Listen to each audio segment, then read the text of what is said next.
achieving a goal is awesome, right? When you achieve a financial goal or a personal goal, you lose that weight or you hit that dollar monthly income, you feel good about it.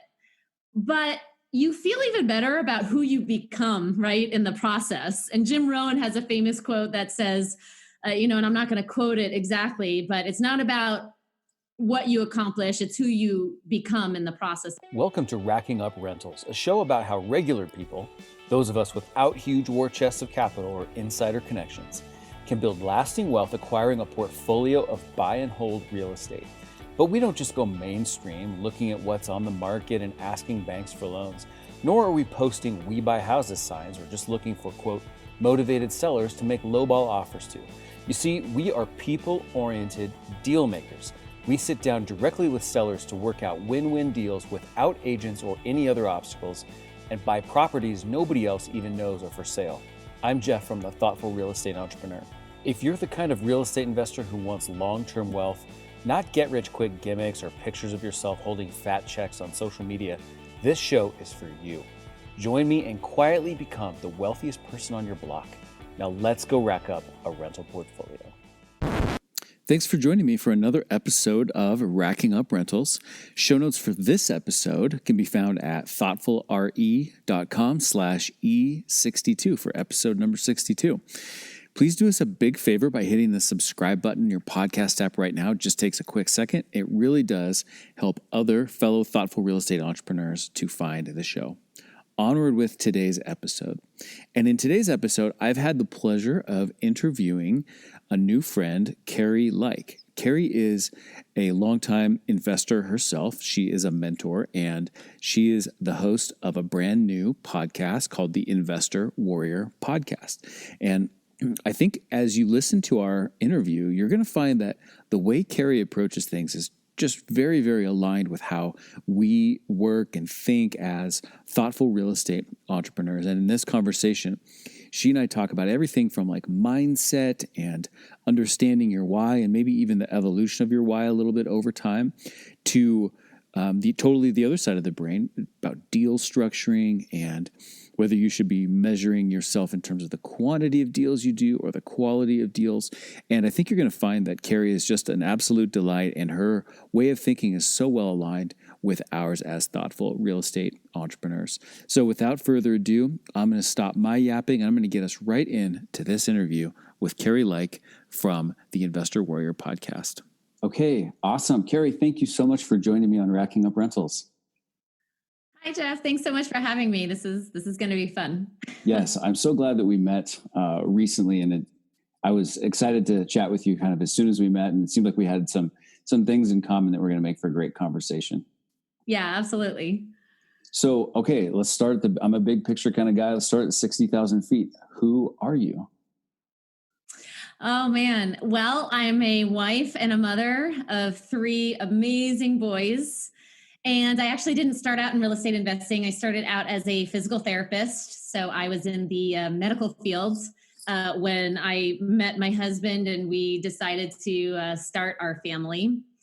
And I was, probably a lot of your listeners, and you can relate, very traditional background, go to school, get a job, retire. That's exactly what my parents did. In fact, my dad had the same job at the same company for about 35 years when he retired as an engineer. And so I went on the same course. I went to school for 6 years, got my master's degree, started climbing the corporate ladder in physical therapy. And I slowly got burnt out about 3 years into it. I was tired of the 9-to-5 job. I was tired of not having flexibility in my schedule, patients every hour, a commute on both ends, right? And they don't tell you this in school that you don't get paid for commute time. You might have to bring your work home with you, and you don't get paid for that either.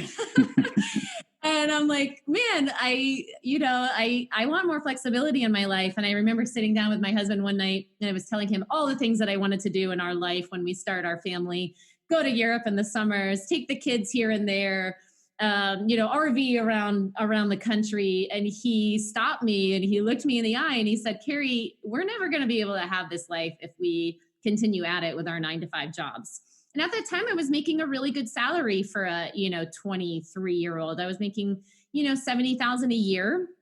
but we got pregnant with our first son, and I decided I wanted to do something different. So I got into real estate, went, first read Rich Dad, Poor Dad, Robert Kiyosaki, went to their trainings. That led me to join my local RIA, and I found a coach, and I started educating myself in real estate. But I did not do a deal for over a year. I was paralyzed by fear of talking to sellers about making a mistake, about whether this was all legal or not. There was just so much fear getting in my way. And so one day I was driving from Florida to Georgia. I did a lot of commuting back then because we lived in Georgia temporarily, but I was still kind of home based here in Florida. And so I would listen to a lot of audio books in the car. And I was listening to Robert Kiyosaki talk. And he said, it doesn't matter how. The how doesn't matter if the why is strong enough. And I was like, oh my gosh, I've been at it for a year. Don't really know why I'm doing it. I mean, I know I want to replace my income as a physical therapist, but maybe that's not a big enough why, right? Like, why do I want to replace my job as a physical therapist? Why do I want to get into real estate investing? And so I really came home from that trip, and me and my husband took out a big poster board and we started writing down, like, why are we doing this? Why am I getting up at 5 a.m. to start, writing out handwritten letters, envelopes? And why am I putting the baby down for their nap instead of me napping? I'm picking up the phone and calling sellers. And honestly, when it came down to it, my number one why was to prove my family wrong, because I did not get a lot of support in the beginning. And now that I look back at it, I'm so glad that I didn't, because that was my hunger. That was my drive. I wanted to prove to my family that I could do this. They were concerned that I was leaving the corporate world and the safe job, and they supported me financially and emotionally through that 60 years of school. And so, of course, they were concerned when I wanted to give that all away after 3 years and start my own real estate investing company, which I had absolutely no knowledge in. And so it was very fear-based, their lack of support. And now as a mom, I can understand why. That was my number one why, is prove my prove my family wrong. Picking up the phone and calling a seller was way less painful than the thought of failing in front of my family. Yeah. And so sure enough, when I got true to my whys, and some of you might think, well, that's, might not be the best why, but for me, it was. For me, it drove me. And we started, we did our first flip, led us to our first wholesale, which then led us to our next flip. Then we wanted to start building our wealth with long-term rentals. So we started acquiring rentals with owner financing and subject to transactions and private lending. And that just led me down this whole journey, and it catapulted me into the belief that I could do this. It just created this lifestyle that we were always wanting and we were never going to get with our 9-to-5 jobs. And, that ultimately led me here today with you. And that now I want to share that message with the world. I want to share all this information with the world, because I think there's a lot of people out there right now who might want to get out of the 9-to-5 grind or might want a better lifestyle for them. And real estate is certainly a vehicle that can get you there. Yeah, absolutely. And if there's ever been a year that has encouraged us all to, ask the big questions and say, am I really doing what I want to be doing? And, question some assumptions. It's certainly been this year. So it's awesome that you got to that why, because that was the first question I had actually when you started telling the story was, all right, you are raised in a very kind of traditional mentality about work and stuff. And I could see there being, resistance or friction around that. So would you say then that, after you kind of conquer that initial why, has a different one evolved? Like, what is the fire now that you have, kind of come to the peace with the family side of things? Like, when you wake up now, the why that is like the fire burning inside you now, how has that evolved? Oh my gosh, yes, absolutely. It evolved. And to be quite, as I, of course, proved my family wrong, right? I had to conquer that why first. I realized it wasn't about them. It was really proving it to myself, right? Instilling that belief system in me, because I had so much fear going into this. And, I'm a woman. I was 27 years old at the time when I started. I had a new baby. So I was worn down mom, new mom. I felt very out of place in the real estate investing world. So I already felt like maybe I was making a mistake getting into this. Maybe I needed to go back to physical therapy. And I always remember, and my husband was my biggest coach at the time. And he said, Kari, my mentor told me one day, never look back. Never look back if you've got a goal. Just keep moving forward. Because I kept saying, I have this job back here that I can fall back on. He said, never look back, because you will always think about what could have been and you will never be fulfilled. And so we just kept driving forward, and my whys did change over time. And in fact, I own real estate now with my parents. Cool. They call me, my whole family calls me now for real estate advice, which I love. And I love helping support them now. And so their beliefs have also changed, and that has helped me, because now I do have their support. But it really ultimately was about believing it myself and proving it to myself that I could do this. And naturally, I proved it to those who didn't support me in the beginning. And like I said, I'm glad I didn't have that support. Sometimes when you don't have the support, or sometimes the thing that you think is so challenging that you wish you had, you wouldn't be here today without that challenge. So now that I look back at it, that challenge was really an opportunity. And I love my parents, and I'm glad they didn't support me.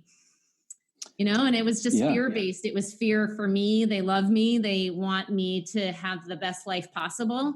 And they were afraid that I was throwing it all away for this new career, which I had no knowledge in. Yeah, absolutely. I think it's a great point that if everybody had just been gushing with, okay, great, it might not have lit the same fire in you. And I was actually thinking similarly when you were talking about like never look back. That when you in the back of your mind, there's a safety net, and I could always kind of go back to the physical therapy world, then even if you're not really considering, just knowing it's in the back of your mind actually can be dangerous. I think it can lead to maybe complacency. So I think it's fantastic that you were able to just say like, no, these are things driving me forward. Yeah. And my favorite quote, I have a lot of favorite quotes of Tony Robbins. But he says, if you want to take the island, burn your boats. If you want to take the island and your boats are gone, you have to take the island. Yeah. If those boats are back there, well, then that's your fallback plan. And so I've kept my license active because it's actually given me some opportunities recently that I actually needed my license for a different part of my life that I'm going through right now. But I only kept it for that reason, is one day I might need this for something else. And that something else has occurred just last year. And I was so thankful that I had that license. But it took me about 3 years of buying and selling real estate to tell people that I was a real estate investor. For 3 years, I said, I'm a physical therapist, but I invest in real estate. Yeah. Yeah. And it wasn't until I made that switch. I mean, I don't know how many flips I had done, how many rentals we had acquired. I was 3 years out of practicing, hadn't touched a patient in 3 years. And yet I was still telling people, I'm a physical therapist. I invest in real estate though. Yeah. And now it's hard for me to get those words out because I'm just not used to saying them anymore. When you proclaim yourself as something, I am a real estate investor, or I am a real estate entrepreneur, and you keep saying it, it becomes you. And I just didn't make that transition for that first couple of years.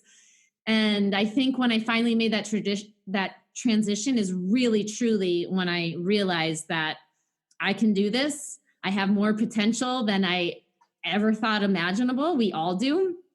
And you have to become what you are doing in order to become a master of it. And it's proclaiming it to the world and not being afraid to.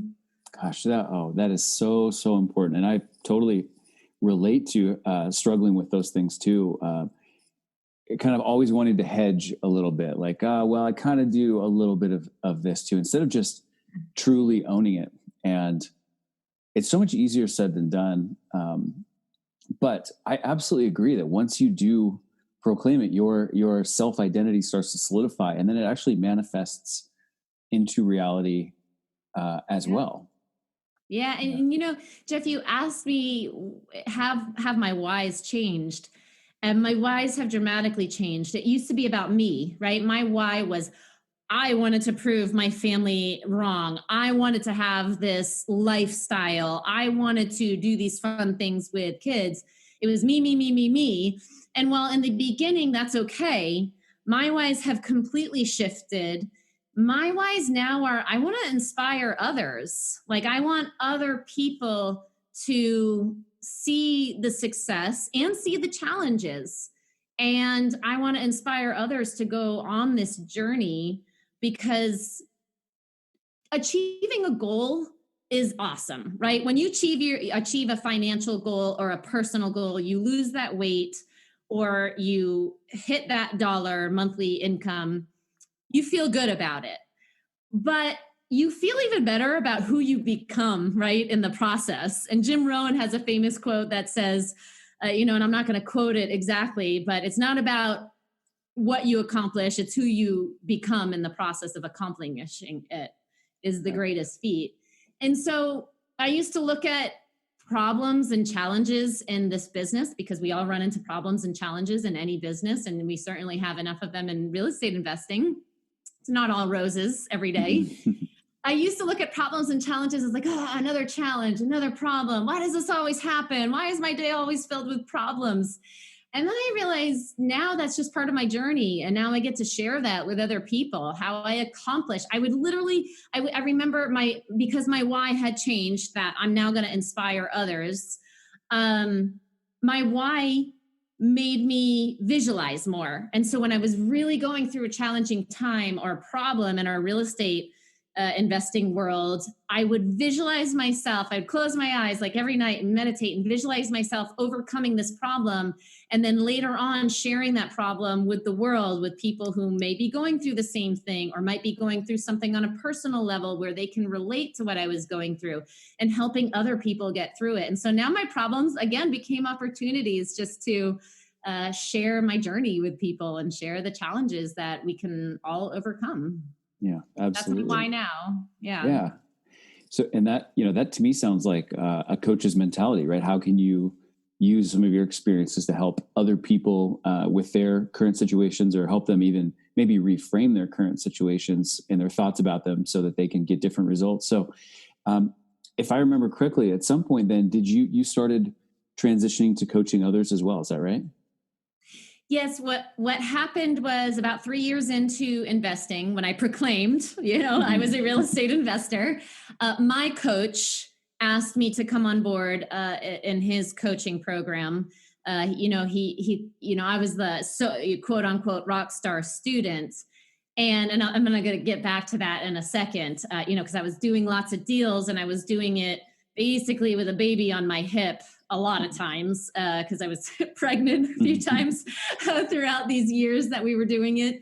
I mean, I was bringing babies to closing tables constantly. And so he asked me to come on board. And so, I coached in his coaching program for a few years. I ran the coaching calls, and I got on stage and started doing public speaking, which I was terrified to speak to people. I was terrified to speak to a few people, never mind 100 people. So that was a transformation that I went through. And all of a sudden I realized that this part of real estate investing really fed my soul, right? It was like food for my soul, where I could get up and I could share my challenges and my experiences with other people. And I think you're spot on with coaching. Some people think that coaching is, okay, they're going to teach me how to do something. There is plenty of information out there that you can get for free. You can go on YouTube, you can listen to podcasts, you can download all kind of free, downloads that will give you the information. And I remember hearing Les Brown, he quoted his mentor, and he said that his mentor told him one day, he said, Brownie, if information made everyone skinny, happy, and rich, we'd all be skinny, happy, and rich. So why are we all not skinny, happy, and rich? There's enough information out there. So a coach's job is they're not there for you to learn from them, to learn the strategies and all that. That's a portion of it.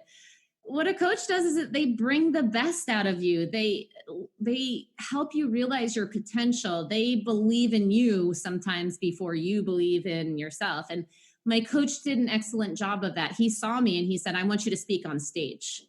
And he knew I was terrible. I mean, I had never spoken. He knew my fear around speaking. And that was the same fear I had with speaking to sellers.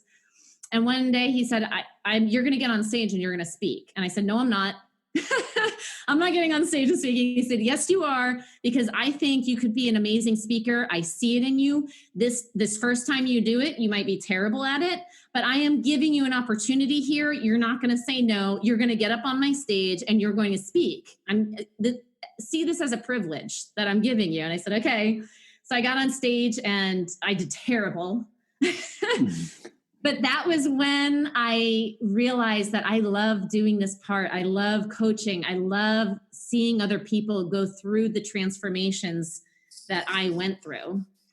And so that's basically what a coach is there for you, for you to help you through the journey of transforming into the person you want to become. Yeah.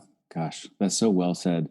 You and I met at an event just a few weeks ago, and one of the things that's really stuck with me from that event was one of the speakers talking about, he sort of itemized and distinguished between teaching is different than coaching, is different than mentoring, is different than consulting. And that distinction really was powerful to me. And I just absolutely agree that coaching is about, helping other people bring out their potential, not telling them what to do, asking great questions. And I can also, thinking back to my own experience as a coaching student, those periods were not just the periods in which I did the biggest, best, most deals. That was true too. But it was also when I was the best version of Jeff in many other senses too. It's when I was most creatively prolific. It's when I was most on fire in terms of learning new things, like learning a new language or playing music or whatever. And I really think that the well-roundedness of a person really contributes in an important way, and coaching can help bring out those best elements of everybody. Yeah, absolutely. I totally agree. That's awesome. Okay. So I want to hear about your life as a real estate investor, right? So we can talk about coaching and all that stuff, but like day to day, we're doing deals. And so I like to say that when a person finds the right strategy that clicks with them and feels right and authentic, that's when things start to take off. And I call that process like finding your voice. So what is the voice for you as a real estate investor that you've found that has become the right formula for you? So the way that I invest in real estate is I basically do everything, because every seller's situation is different. And so very similar to you, I started out thinking I just wanted to wholesale. But I quickly realized that wholesaling is actually not a real estate investing business. It's a marketing business. You're marketing to find leads and you're matching sellers with buyers. You never actually own any real estate. You're never actually at the closing table. I mean, you could wholesale without having much knowledge of real estate investing at all. And then I started thinking about flipping, and that was my very first deal. I flipped a house, even though my coach suggested I wholesale it. I ended up flipping it, and that first deal was the most challenging property I had ever done in my entire career of real estate entrepreneurship. Was that very first deal. But it was the deal that deal was what led me to the next one and the next one. And then thinking, okay, well, I don't know if I want to just wholesale and flip. Now I want to start building some wealth. I'd like some long-term rentals. And that led us into getting educated on owner financing and subject to transactions and private lending. And then sometimes taking a combination of all three of those if that's what the seller needed. So that led us into long-term rental. And then we started thinking about converting some of those into short-term vacation rentals. And we got into that model. And so when someone asks me, well, what do you focus on? I focus on everything, because it really depends on the needs of the seller and what they are trying to accomplish. And I can't always make a cash offer work for a seller. So a lot of times I will give a homeowner a couple of different options depending on what I'm hearing from them when I pre-screen them.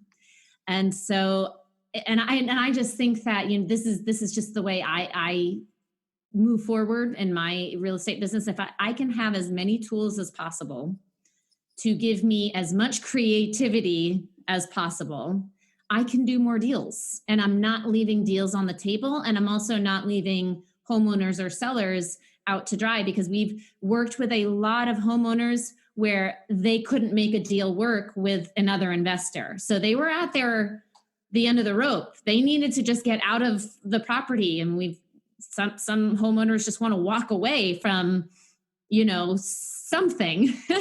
And there was other investors that just couldn't get it done because all they did was cash offers. Where we looked at it, we said, okay, well, what if we do this or that and this? And we made it work. And that's why I love having all of these different tools that we can choose, because every situation is different. This world is not black or white. No, it is really not. And I love that. And it's exactly what I do too. And so to use that, you use the word tools. I'm glad you said that, because I was thinking about that, as like a metaphor. We have a toolbox and we've got tools in it. And if the only tool in the toolbox is like wholesaling, for instance, so, picture like you have a toolbox and you open it up and there's one thing in there called a hammer. Your inclination is just to find things to hit. And, that might be a screw, that might be a piece of wood, but all I have is a hammer and all I know how to do is hit things. So I'm just going to start hitting things. And when you approach it like you just described, though, you walk up to the seller, you walk up to the situation, you say, okay, what's going on here? What's the best tool to apply into this situation? But you're kind of agnostic to like which tool you use, because it's not that I like get excited about using the hammer 10 times a day and the saw twice a day, like whatever, like I'll use the tools that I need to solve that person. So it's a seller oriented approach, which I think I know real estate investing education is like a unbelievably vast sea of information, right? And so people have to start somewhere, and usually start by learning kind of one tool. But it pains me so much when whether it's like a client or just like somebody in a Facebook group who's talking about a situation, and they're looking at it through blinders. They're just looking at it through one lens. They're like, I can't, I don't know how to make this work as a wholesale deal, for instance. And I'm thinking like, if that were my deal, that would be the best long-term hold I ever had. But those people will walk right by that opportunity and not see it because they don't have those tools in their toolbox. So I think it's fantastic that you committed to learning all these different tools, and then are like, we'll use the tool that's right for the situation and the seller. Yeah. It's funny because I think my medical background actually helped me with my real estate investing. There's a lot of similarities in that. I remember one professor that we had used to say, this is just another tool that you can put in your toolbox, because I went into physical therapy, which is a very holistic approach. A lot of times we would get patients who were coming before they went to the surgeon or before they went to the more invasive route. And as a physical therapist, you have to diagnose the person before they might have even had diagnostic tests. And so we're looking at the whole picture. If they have a foot issue, well, it might be coming from their neck. Or if they have a neck issue, it might be coming from improper footwear. We're not just looking at the one thing that's bothering them, versus like when they would go to a surgeon, okay, well, you need surgery.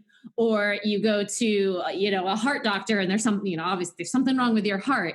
I was more of a general practitioner, and it's very similar to houses, diagnosing problems in the actual physical house, right? I'd have to diagnose the problems of the house, but then I'd also have to take a look at the patient, which is like the homeowner, and I'd have to figure out, okay, well, what's going on here? What's going on there? Why do you need the cash? When do you need the cash by? And so it was very similar to my medical background, actually. And I think that's where I kind of had a little bit of an edge or a start on it, is because I was already kind of a creative thinker when it came down to putting different pieces together to make sure that everyone walks away feeling good. Yeah.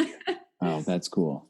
All right. So when you've got a big toolbox and you're not predisposed to, wanting to use any one tool more than the others, that can lead you to lots of opportunities to do creative things and deal structuring. And I happen to know that we are both fellow geeks of the topic of deal structuring and creative financing. So can you give us a couple examples of like, how do you use creative financing in your business? Maybe like one longer term type of a version, but also how do you use it in shorter term deals like flips and things like that?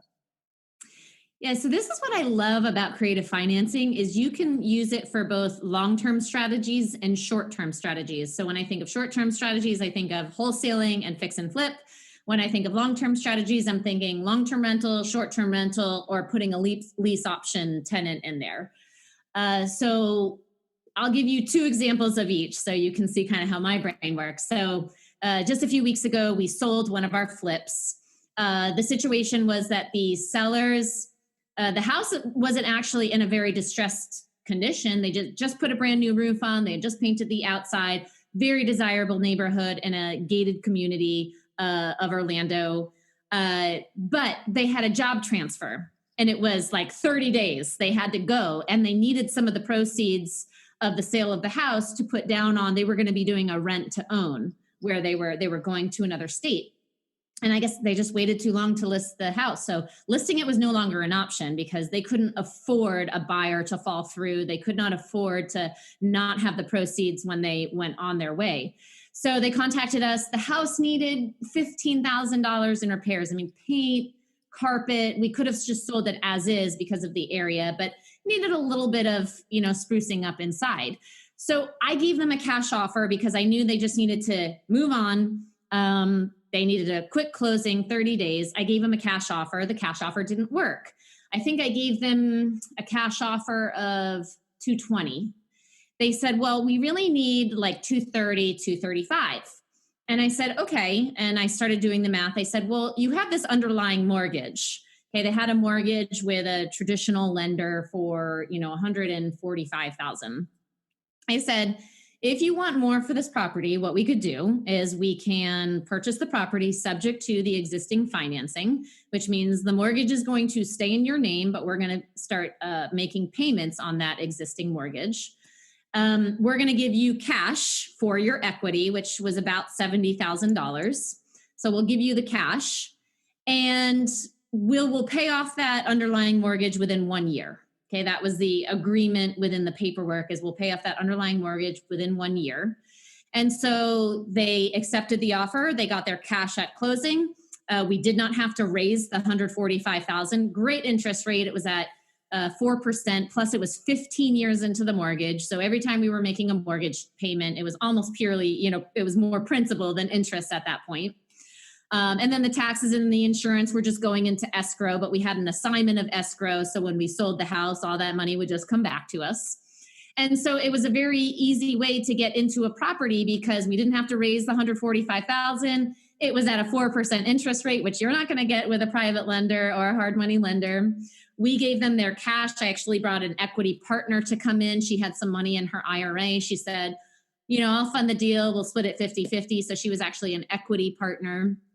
I managed the renovation. So I put the deal together. I managed the renovation. She managed the sale of the property and we sold it within 3 or 4 months.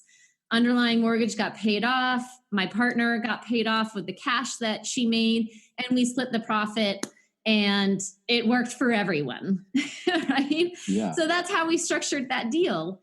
And it was a short-term agreement. I knew that I had 1 year where I was making payments on that mortgage. So for me, I wasn't going to turn this into a long-term rental. For me, I knew I needed to pay off that mortgage. So in my head, I said, okay, we're going to flip this property.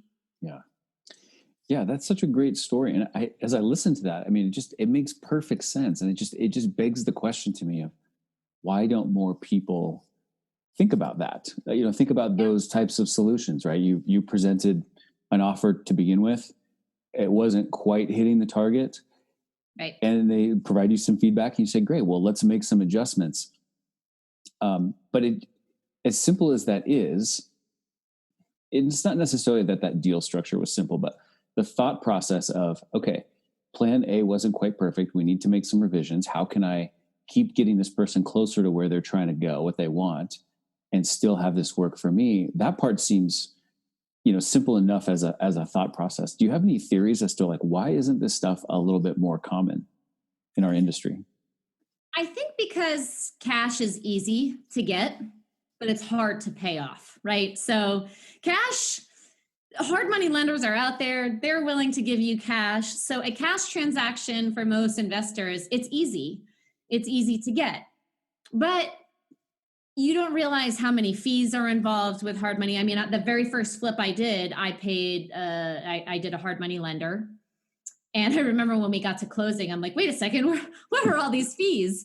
And then every time we had an inspector come out, it was like $200 here, $200 there. And then, when we went to go pay off the loan, there was fees attached to that.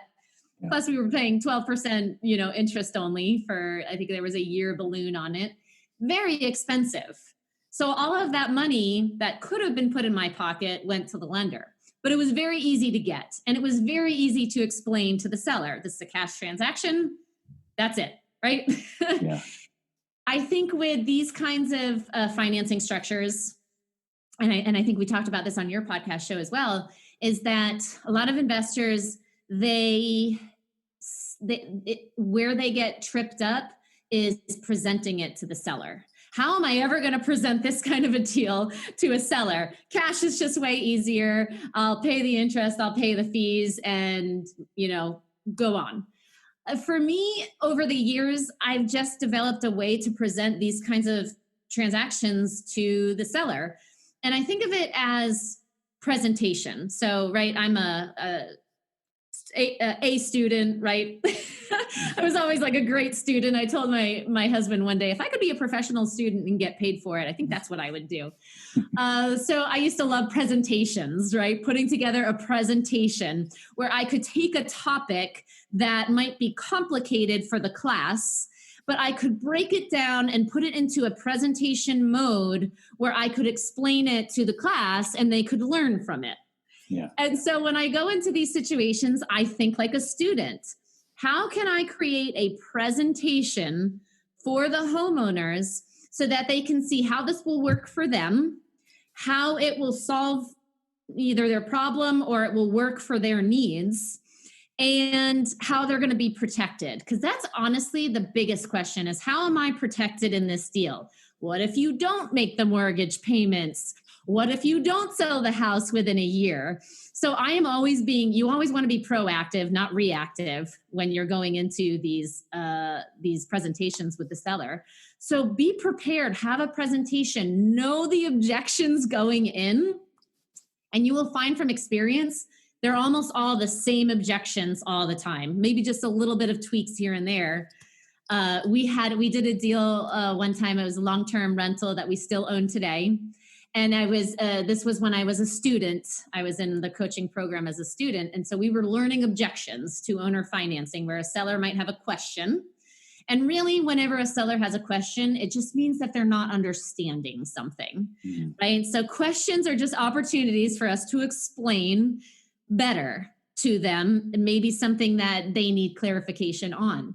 And so I had a list of like 15 objections that I know a seller could ask me when I'm presenting an owner financing deal. And I remember on this one particular transaction, because it was one of my very first owner financing deals, this seller asked every single question. I mean, like 15 questions. It was almost an hour on the phone.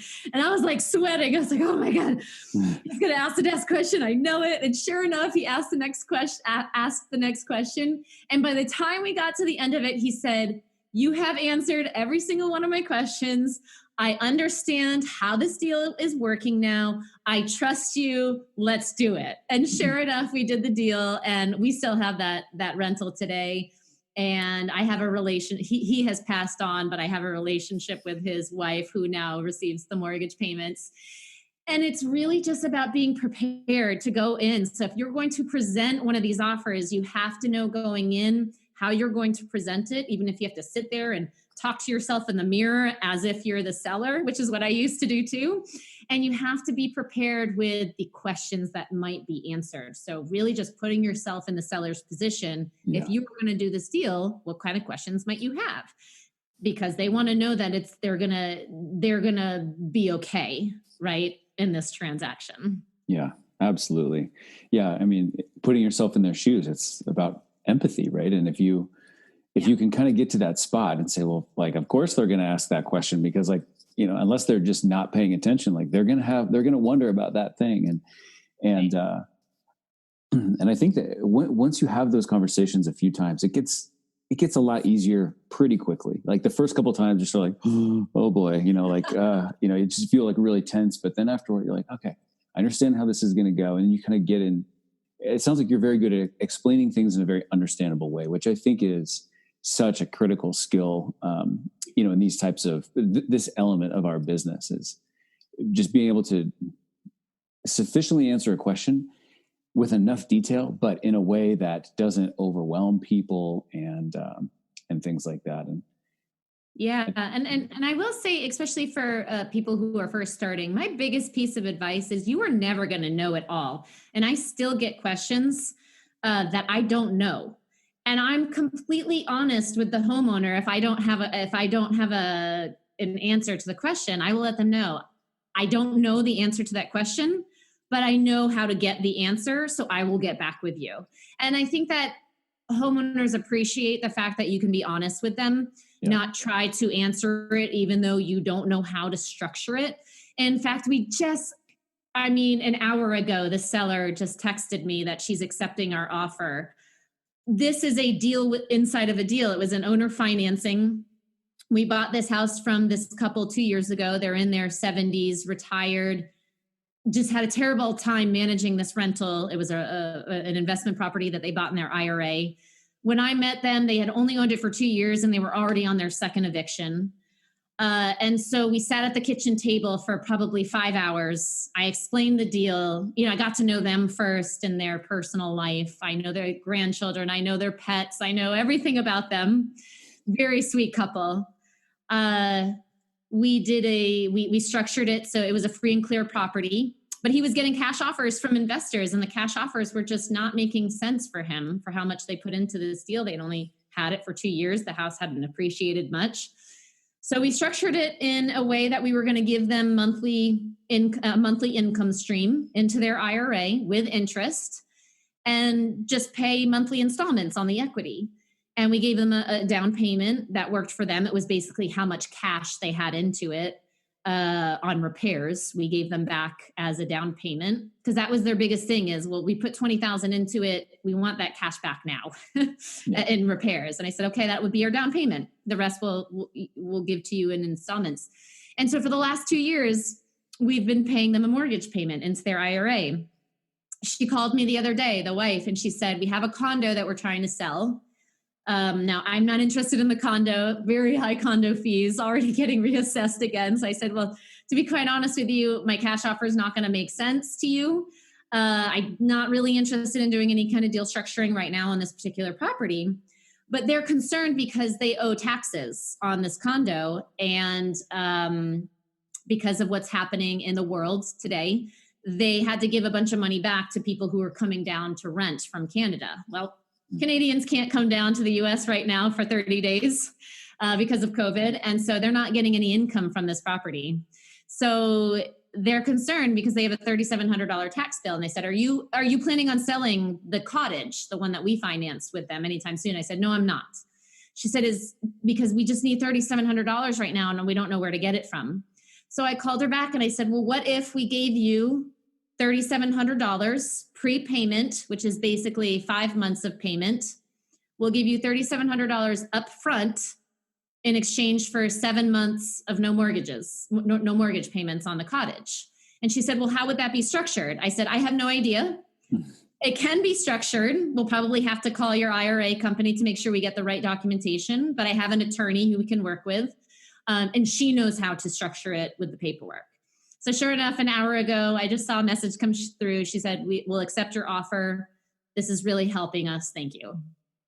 Gosh, that is such a great story. I feel like I just captured 100 lessons, from that about the power of repeat business from quality relationships and the value of, all those other investors you were competing with on the first deal. They weren't sitting at that kitchen table for 5 hours, taking as much time as they needed, knowing the grandkids' names and the dog's name, and they weren't doing that kind of stuff. But you earned the right to do that. But one of the takeaways I got that I think is really, really interesting is that I see, like, in a Facebook group, people are posing questions, and one of the questions I see people asking is, so I think I want to do this like seller financing thing.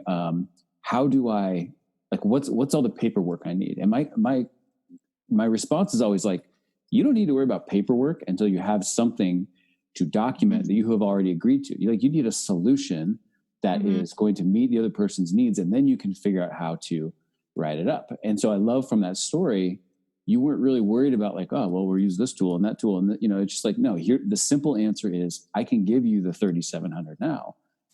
And how are we going to then kind of accommodate that in other ways?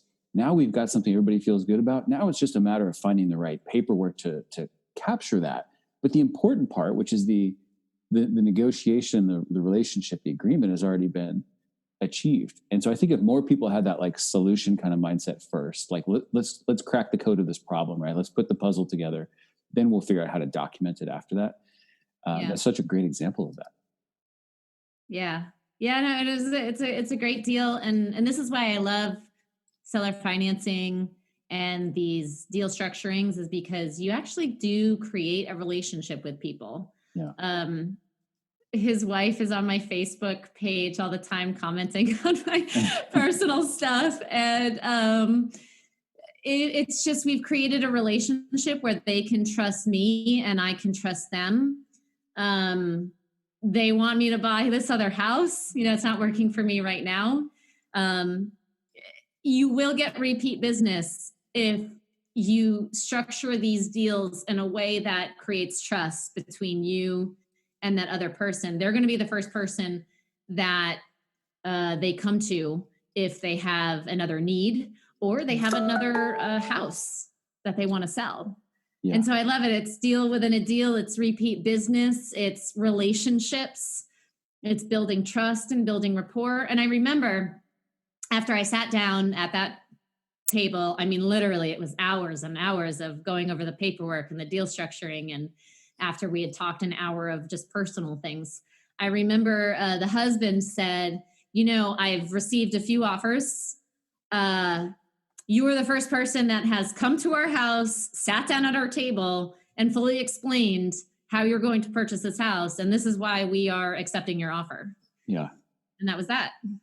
That was that. Exactly. I mean, it's so funny. Like, in some ways, it's just like the bar isn't necessarily that high. Like, if you show up as like a real person with a level of sincerity, you're asking questions, you don't just clearly have your own agenda, act like a decent human, follow up. Like, some of those like basic fundamentals are just absolutely critical. But you realize that somehow, I mean, astonishingly, that's not what everybody else is doing, right? So if you just show up, start doing that, you already have a competitive advantage, which is kind of amazing, but it's the truth. And it's great. To me, that's like part of the major definition of being thoughtful. Yeah. And I think for me, it's quality over quantity. I'm not let's get as many offers out there as possible. For me, a 5-hour conversation at a kitchen table for 30-year fixed financing on a house that we now have converted into a vacation rental, which is netting us $1,000 to $1,500 net a month, is well worth it. Yeah. Is well worth that 5-hour relationship, is well worth the relationship that I've established with the sellers. And now I'm, helping them with another, deal. I just love it. And, they may or may not refer me to their network. But ultimately I love the relationship that I've been able to establish with them. That was worth taking the time to present the offer, worth the time invested. Yeah. And I think a lot of investors don't want to, and I'm not saying they don't want to invest the time, but they're all about the numbers. How many deals? Yes. I get this question all the time. Well, how many deals have you done? And I'm like, well, what if I told you I had done 1,000 deals, but I didn't make any money on them? Does it matter how many deals you do? No, it doesn't matter. That's the top line. We're not concerned about the top line revenue. We're concerned about the bottom line revenue. I mean, I've met so many people who said, who say, well, I do, 25 or 30 or 50 deals a year, yet they're very small numbers. So deals don't matter. Yeah. For me, quality matters. And so if I can do a couple of deals a year, if I can do a couple deals a month, it's fine. I'm not looking at the number of deals I'm doing. I'm looking at the quality of the deals I'm doing. Me too. And I'm so happy to hear you say that. I think that's it's like a red herring. It's a major distraction for a lot of people. Like this idea that it's all about volume, and it's not about volume. It's about quality, and I think even quality is like, there's lots of different levels of quality. Quality could be a healthier margin on a flip. Quality could be an A neighborhood rental property instead of a B or C neighborhood rental property. Quality could be also negotiating amazing terms and seller financing that you're going to have for the next 20 years, regardless of like the quality of the property. There's so many ways I think quality outweighs quantity. I feel exactly the same. I got on a quick sort of a preview call with this guy recently who we were just trying to explore and see if there was a fit between he and I for like some coaching. And he says, super nice guy, and just sort of casually like says, as if he just assumes I'm going to relate to this. He says, yeah, I feel like if I could just get to about 15 offers a day, I could quit my job. And I almost spit my coffee across the room. I'm like, did you just say 15 offers a day? I'm like, do you know how long it takes me to make 15 offers? Like, that's probably like 2 or 3 months for me, honestly. Right. Not a day, because I'm not just on a machine gun. Like, because a high percentage of I like to say I don't make offers, I make proposals. And I pretty much know someone's going to say yes before I even make the proposal, because I've taken the time to understand, what they would need. And I was just blown away by that. But the more I expose myself to the rest of the real estate investing community, like that's actually a pretty common mentality. So I'm so glad to hear you say that that's not how you're doing it. Yeah, I think the common mentality is numbers. How much marketing are you putting out? How much deals are you doing? How many offers are you doing? I feel that we don't talk enough about how much wealth have you built? How much passive income do you have coming in? Yeah. How much, income do you have coming in from wholesales and flips? We don't talk about like the stuff that matters, which is the income. Yeah. I get that question all the time. How many deals have you done? I'm like, it doesn't matter. No. Doesn't matter. If I did one deal and made $1 million on it, it doesn't matter. That one deal is worth it. Yep. Absolutely. So I remember in the very beginning, I heard of a wholesaler who wholesaled their, it was very early on, they wholesaled the deal and they made $150,000 on the deal. And I used to use this example and I used to say, guys, one deal, right? And that's very atypical for a wholesale deal, but one deal, if that's all it took, you're just one deal away. That's my saying is you're just one deal away. You never know when that one deal could just transform your life. So true. So true. And you'll miss it if you're just looking for volume. You might walk right by that. Yeah. So transitioning, I want to hear about, you got an exciting new project underway, and that is a podcast. Can you tell us about your new show? Yeah, so excited to be starting in the podcast world. It's called The Investor Warrior. And the reason I started is because I have so much to share, right? I have so much to share. You all know my why now is I want to inspire others. I want to see others go through these transformations. I want to help others succeed. And so I started The Investor Warrior because I think that becoming a real estate entrepreneur, becoming a real estate investor, you do have to have a warrior mentality. You have to have a discipline. You have to slay those fears that are standing in your way, that stood in my way for so long. So the podcast is a lot of strategy, right? We're talking a lot about systems and strategies because that will also make you a warrior in your business. I'm not about sacrificing my personal life for my business life. I did that the first couple of years. That is not what a warrior does, right? A warrior, they know what's important in their life, and that is at the forefront of their life, and they build systems in their business to support that life. And so, we talk a lot about strategy. We talk a lot about the tools and the resources, because there's always new tools and new resources that are popping up in the real estate world.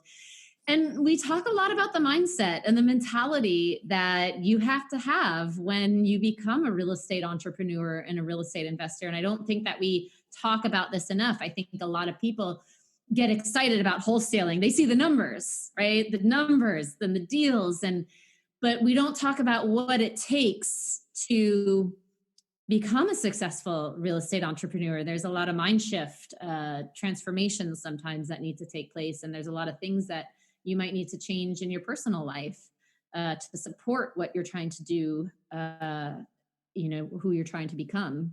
Yeah. So that's why I started the podcast. I'm really, really excited, brand new. And so that's it. Yeah, that's awesome.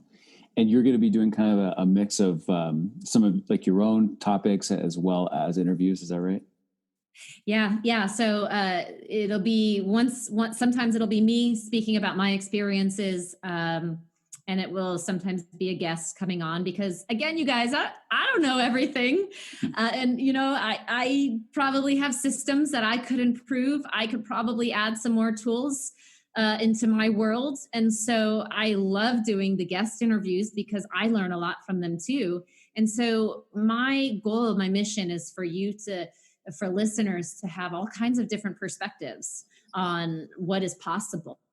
And I've met some amazing investor warriors, and they inspire me, right, just speaking with them. And so I want to share that to everyone. Yeah. So it's a little bit of me and a little bit of the other investor warriors that are in my network.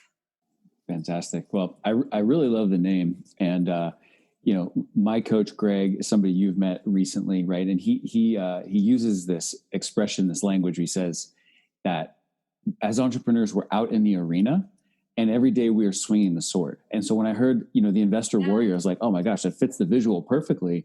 But it's so true because, lots, in that metaphor, like there are lots of people, the majority of the people are sitting up in the stands watching what's happening in the arena, but we're down in the arena.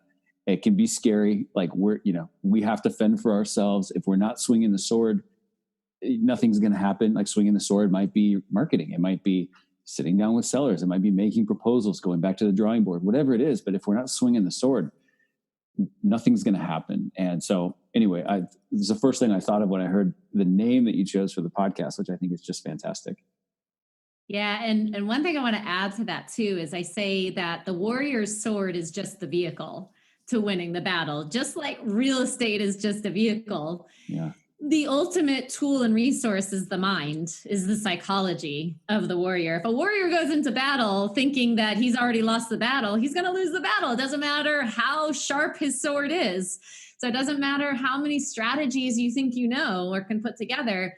If your mindset is not there, you are not going to win the battle. And so that is the investor warrior. It's putting the strategies and pairing them with the psychology to become the best version of yourself and to create the lifestyle that you do want for you and your family. Yeah. Yep. And like you said earlier, the person you become while you're swinging the sword is the greatest gift, more than just the clanking of the swords together, but who you become in that process is awesome. So, gosh, this is so fun. I feel like we could talk for hours. Okay. So everybody knows the name of the podcast, so that go to iTunes, go to the other platforms and hit the subscribe button. But if people want to learn more about you or follow up with you in some other way, like what's the best way for them to reach you? Yeah, so the best way to reach me is through my social media. Kari Lyke is my Facebook page. I also have my Instagram page, which is Kari Buys Houses. That's my company. And so you can message me there. But yeah, definitely be sure to go on to the Investor Warrior. I promise you, I will over deliver to you. That is my promise to you. Awesome. Oh, I have no doubt about that. And thank you so much for taking time to be with us and share all your wisdom with our audience. Yeah, you're welcome. Thank you so much, Jeff. Sometimes I just feel like the luckiest guy because I get this opportunity to interview these awesome people, and then I get to go back and re-listen to the interview, and edit the episode, and I get the value out of it twice, and it's so great. And I hope you learned as much from Kari as I did. I'm really glad she has decided to toss her hat in the ring of podcasting, because I think her voice is one that needs to be heard. And I know she's going to be able to have excellent guests and just really contribute a lot to the education of real estate investors and thoughtful real estate entrepreneurs. Well, that is it for another episode of Racking Up Rentals. Again, show notes for today's episode are at thoughtfulre.com/E62.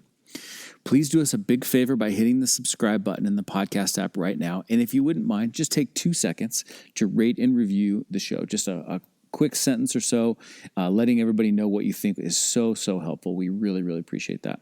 Hey, did you know also that we have a Facebook group for thoughtful real estate entrepreneurs? It's called Rental Portfolio Wealth Builders, and we would love to have you join us in there.